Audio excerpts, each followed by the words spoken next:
Taron. Ay, magandang umaga po.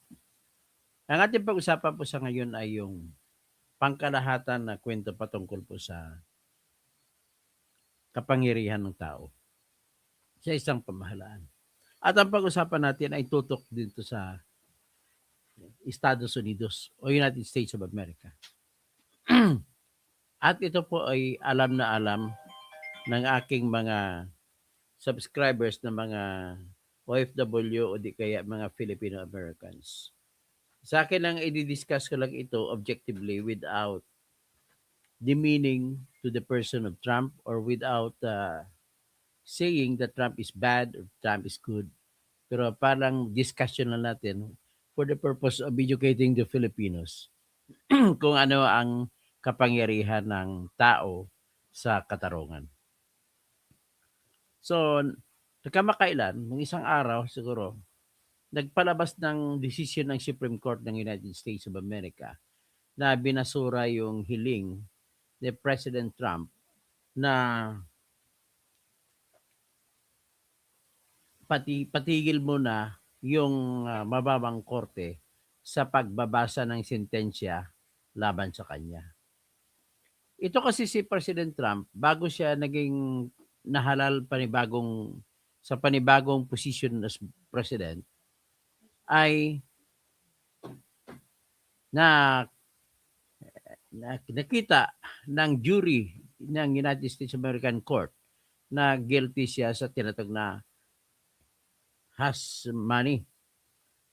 Yung hush money na sinasabi nila ay nung bago tumakbo si Trump sa nakalaban niya presidente si Hillary Clinton, nanalo siya doon.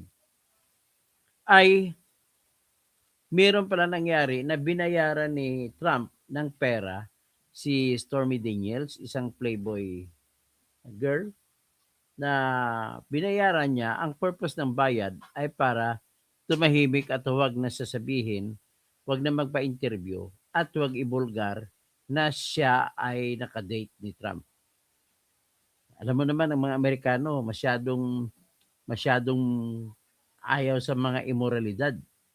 Kaya although accepted yung mga lalaki laging nangangaliwa, pero yun po ay tinitingnan ni Trump noon sa panahon ng kumakampanya sa laban kay Hillary Clinton na kung saan nanalo din si Trump, ay nakikita nila na negative ang effect pag nalaman ng publiko ng mga American voters na siya pala ay nakikipag-date sa isang playboy girl.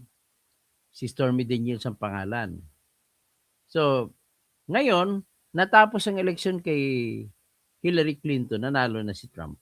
Bali nawala na sa istorya yun.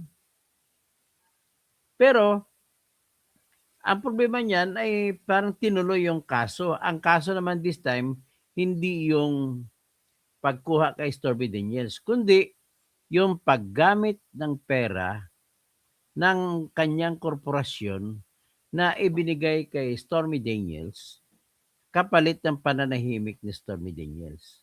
Yan po ang nagiging issue. Ang nagiging issue ay makukulong ba si Trump o hindi sa paggamit o pagdadaya ng kanyang corporation papers. Private corporation naman niya yun eh. Pero pinakay niya ang records ng kanyang corporation para palabasin na binayaran niya ito as attorney's fees na kumuha siya ng abogado, gumamit kasi ng abogado, doon ibinigay sa abogado yung pera para pambayad. Pero ang problema lang, nung nagkaroon na ng paglilitis, hindi malaman ano bang kaso, wala namang kaso, bakit babayaran ni Trump, ng korporasyon ni Trump, yung abogado na wala namang kaso. So walang dapat serbisyo na pagbabayaran. Alam mo kasi sa Amerika, napakasyadong siloso yung batas doon. Hindi mo pwede, kung ikaw may-ari korporasyon, hindi mo pwede paikutin ang korporasyon mo sa gastos maliban sa negosyo mo. So dito, pinalabas ni Trump na kinuha niya isang abogado at binayaran ng mga, nakalimutan ko to, $210, $1,000 ata yun. At Pero ang ginawa pala ng abogado, ibinigay iyon sa babae kay Stormy Daniels kapalit ng kanyang pananahimik during the election campaign. So iyan po ang so dahil doon ay na ano siya na sentensya ng 34 felony counts. Finalsify, dinaya niyang business records niya.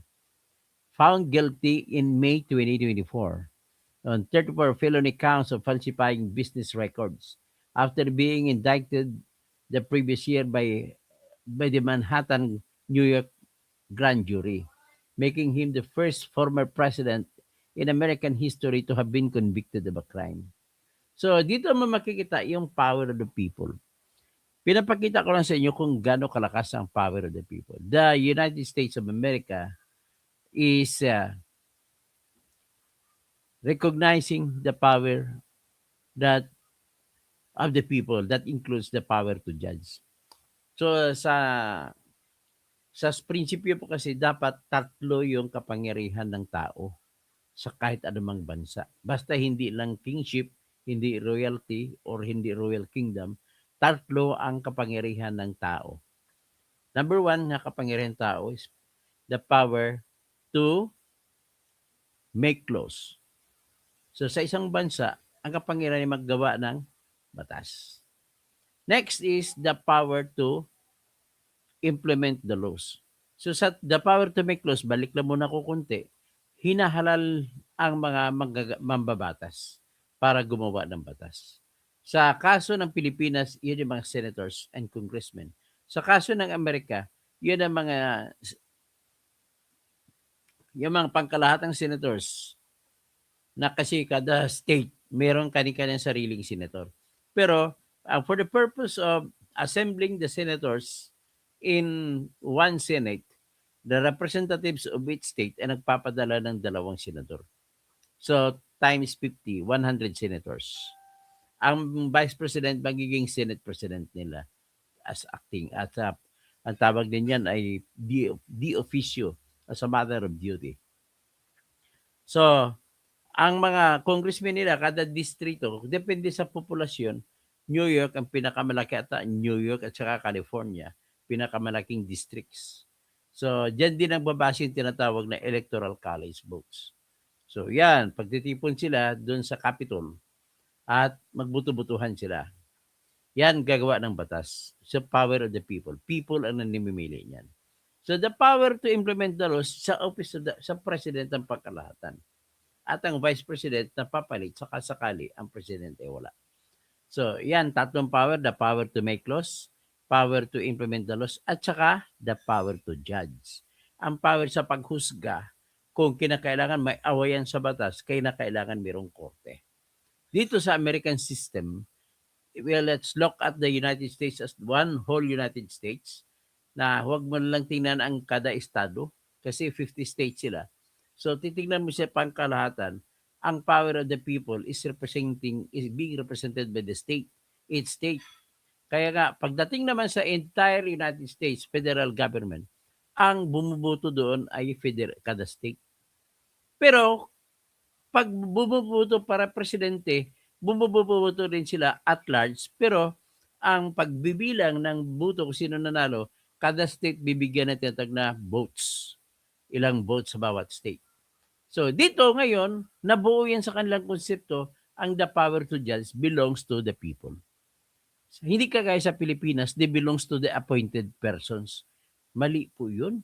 So, totoo lang, kaya gusto ko ang istorya ito ay talagang binablog ko para maintindihan ng Pilipino kasi ako po ay nangangampanya na ang Pilipinas ay convert na natin sa jury system na kung saan ang lahat ng korte ay mga tao na mismo na pinili sa bawat lalawigan, bawat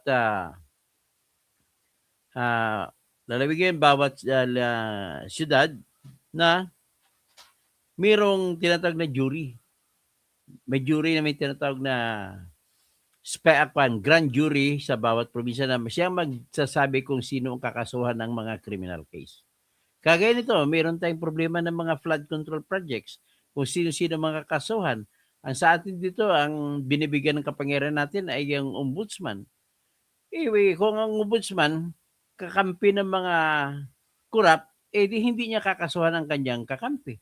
Gano'n po na mangyari. Pero sa sistema ng Amerika, kahit presidente nakakasuhan at nasisintensyahan. So, doon nangyayari yan dahil ang sistema ng katarungan ay nasa kamay ng tao. Sa Pilipinas, nasa kamay ng piskal, sa kamay ng judge, saka sa kamay ng ombudsman. Yan ang pinaka-problema natin. So ngayon, kung magiging selective ang mga piskal, judges, at saka ombudsman, wala tayong magagawa. Kahit guilty na, hindi na masintensyan. Pero doon sa Amerika, ay kahit pa ikaw ang presidente, masisintensyahan ka. O ito sa kaso ni Trump, nung hindi na siya presidente, natalo na siya, nung si Biden naman ang pumalit, ay tumatakbo ang kaso dahil hindi na siya presidente.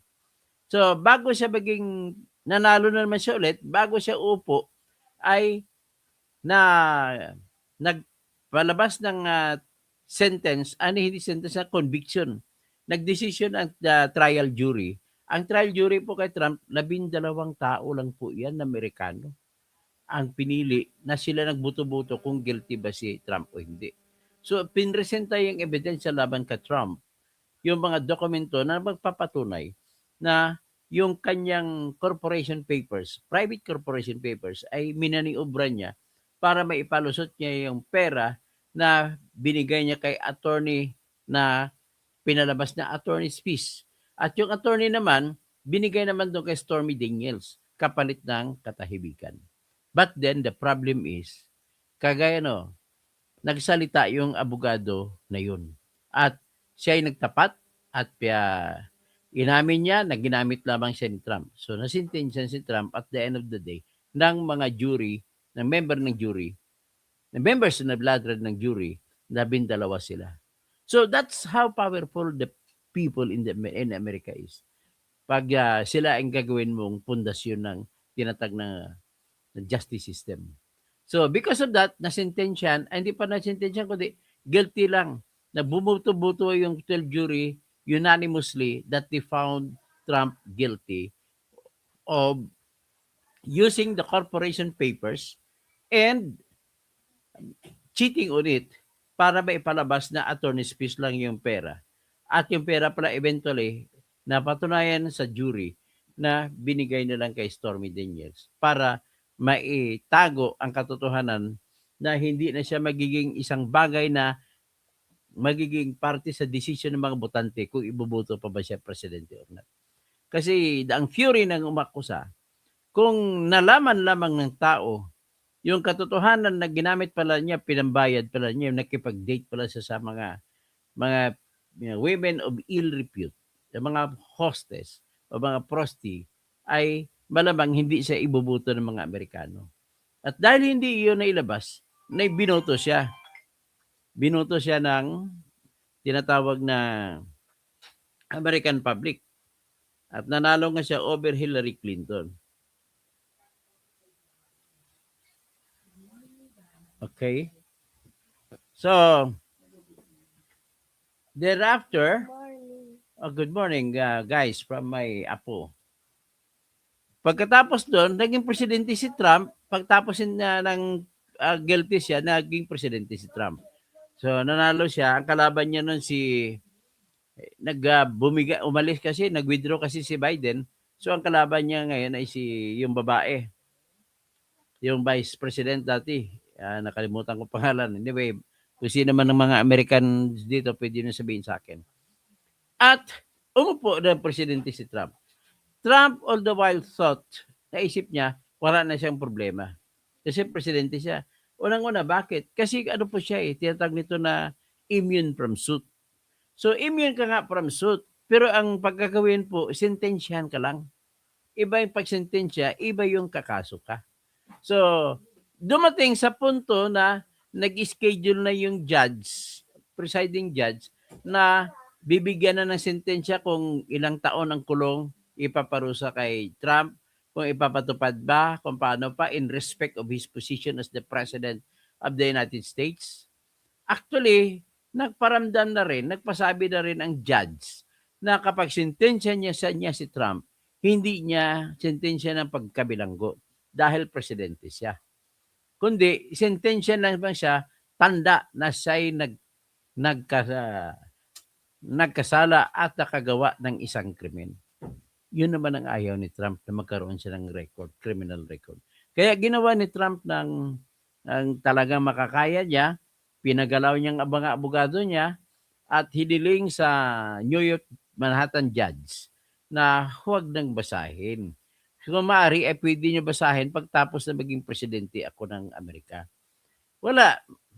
Ni-reject ng judge ng Manhattan yung hiling ng mga abogado ni Trump. So pagkatapos doon, umakyat sila sa Supreme Court. Ang Supreme Court kasi laging kakampi ni Trump yan eh. Ang problema, yung mga kakampi niya, majority ay napunta sa ayaw nila na balahura na rin kasi ng mga justice na yan eh. Marami silang ginawang desisyon na pabor kay Trump lagi. Kaya na ano rin sila ng mga tao, naki-question na rin sila ng mga tao ang kanilang desisyon. So dahil yon ay bumoto ang Supreme Court pabor sa pagpatuloy sa pagbasa ng sentensya laban kay Trump. So with that, yung power of the people to judge ay nanaig sa Amerika. Yan ang gusto ko sana mangyari sa Pilipinas. Na kung saan walang presidente, walang congressman, walang Romualdez, walang Duterte, walang BBM. Basta kung magdesisyon ang justice ay para sa justice, kailangan mananaig ang justice according to the will of the people. So, will of the people. So, because the original powers, there are only three kinds of powers. The power to make laws, the power to implement the laws, and the power to judge on the laws if there are issues or conflicts in respect to all the laws. Ganun po kasimple. So ngayon, hinihimok ko rin kayo na susuportahan nyo ako na kung may mga galaw akong gagawin na dapat ay gagawin ng paraan na yung mga sa ating bayan sa Pilipinas na magkaroon tayo ng jury system. Ang jury system na pinopropose ko kagaya sa Amerika, na kung saan kada kaso sa criminal case o civil case, lupa man ang uwayan, ay mamimili ng 12 tao sa probinsya o sa syudad kung saan ang kaso. Pagtapos yung 12 na yan, sila magbuto-buto pagkatapos ng paglilitis, ipresenta nating ebidensya. Yung 12 na yan, siya magdesisyon kung guilty o hindi, o kung talo o panalo. Kaya dapat din, ganun din ang mangyari sa ombudsman. Kasi kung belongs to only one hand, ang one hand, hindi natin masasabi na at all times ay hindi ka bias. Kahit sabihin mo sa sarili mo na hindi ka bias, you will never ever say that you are completely independent. Mayroong tinatawag, lahat ng tao po ay may kani-kanyang bias. Kaya yan po ang formula para maiwasan ang bias ay dapat 12 kasapi ng jury ang siyang magbubuto kung guilty o hindi o panalo o talo ang mga partidos sa kaso. Kaya naman, pagdating naman sa trial, sa kaso, kung sinong kakasuhan o sinong hindi, sa korte, sa atin, piskal lang nagdidesisyon. Tama na yan, mga piskal natin, puro mga abusado. Kagaya kay Buing, abusado kung sino-sino lang kasuhan niya. Ang kanyang kakampi, hindi niya kakasuhan. So ngayon, para mangyari yan, na totoo, na patas, ay kailangan ang lahat ng mga pagdesisyon kung sino kakasuhan ay ilalagay na sa kamay ng tinatawag na grand jury. Hiwalay naman yan sa jury ng tao na nagdidesisyon sa bawat kaso. Yung grand jury naman, sa American style, 25 sila kasapi. Magsiserve sila for 6 months. After 6 months, papalitan sila ng bago na pili. Every 6 months, palit para walang mangyayari na abuso, walang mangyayari na kutsabahan. Kaya yan ang hinaasam ko na magiging sistema ng katarungan sa Pilipinas. At mind you, kung mangyari man sa atin yan, matitigil na po mga korupsyon na malalaki kagaya na sa flood control, trillion, matitigil na po lahat yan. At ang mga pagsisinungaling, matitigil na lahat ng yan. Kasi this time, hindi nila kayang bilhin ang 12 tao na umuupo. Sikreto lang, hindi sila pinapublish. Hindi sila kayang bilhin, 12 bilhin mo para sa desisyon. Hindi mo sila kayang bibilhin. At saka yung mga Pilipino ay matured. Siyempre, pipiliin naman yan pag unang raffle sa butante, 100 na tao ira-raffle kung sino pagpipilian. Isa-isa, sikretong ipapatawag. Secret lang. Walang sino man ang pwede magbulgar na siya inapili. Pag na-interview sa isa-isa, yun sa na-interview, mamimili ng 50. Yung 50 napili na may kakayahan sa tingin ng nag-interview, na may kakayahan magdesisyon, magsasabi kung ang testigo ay nagsasabi ng totoo o kasinungalingan, ay ipunin sila at panibagong screening naman. Ang pinakahuling screening, imbitahin yung abogado ng magkabilang partido. Punta kayo ito, secret lang ito, confidential. Bibigyan namin kayo ng pagkakataon magpa-disqualify ng at least 5 o 10 bawat isa kayo. So matitira niya, ang objective is 13. So sa 13, ang isa dyan reserve, ang 12 ang regular na magdidesisyon. Kailangan kung magsentensya ng guilty, dapat lahat sila bumuboto na guilty. At kung magsentensya na hindi guilty, kailangan lahat sila ay magbuboto ng not guilty. So ganun, di ba maganda? So sana ay bigyan nyo ako ng suporta sa pagkampanya sa Pilipinas na magkaroon ng Philippine jury. So Albert Gabriel, o sa Canada, jury din. Tama po, Nakatamina, Ohio. Tapos si Buknoy TV, Piskal mga korap sa Dasma, Cavite at Manila at Quezon City. Marami, hindi lang po dyan. Napakaraming piskal. Tapos si Piskal Lopez Rudok, Bilyar. Mga korap, pera-pera lang. O piskal ha, binabasa ko lang ito. Selmator Mana. Oh, God bless po, attorney. From Selma Tariman. Sa Korea galing. Tapos MBLB, paano kung justice tulad ni Toto kunyari para sa bayan, pero kalyado, nasa ICC, nasa extradition sa Amerika, ayaw ipaimbestiga, hindi mangyayari po sa jury system. Galit ka sa ito naman, walang kwenta mga sinasabing BMBLB, binabasa ko pa naman. Albert Gabriel, watching from Vancouver. Shanice, Kamala Harris. Yes, si Kamala Harris pala yung kalaban. BMBLB, naku, sos, ingat ka, alam mo naman, Duterte family mahilig kiss-kiss ba to? Ay, kwento mo lang yan. Hindi naman totoo yan. Greco Batista, problema mo lang ay nagiging anti-Duterte ka lang. Ganun lang po, simple lang yan. Good morning po, Boss Toto. Shout out po sa tatay mo, si kay Gary Bautista. Salamat po, Mr. Gary. Argo, hello host. Sino pag iba? Okay, hanggang dyan na muna tayo ha. Si Cassandra Daisy, parehong prosecutors at defense ay gusto nila jurors. Selma Tarimano, God bless po, attorney. From Selma Tariman, ng South Korea. Mark Carlson, salamat po, good morning. Hanggang dyan lang po, ilan po ang natin ang ating vlog sa ngayon.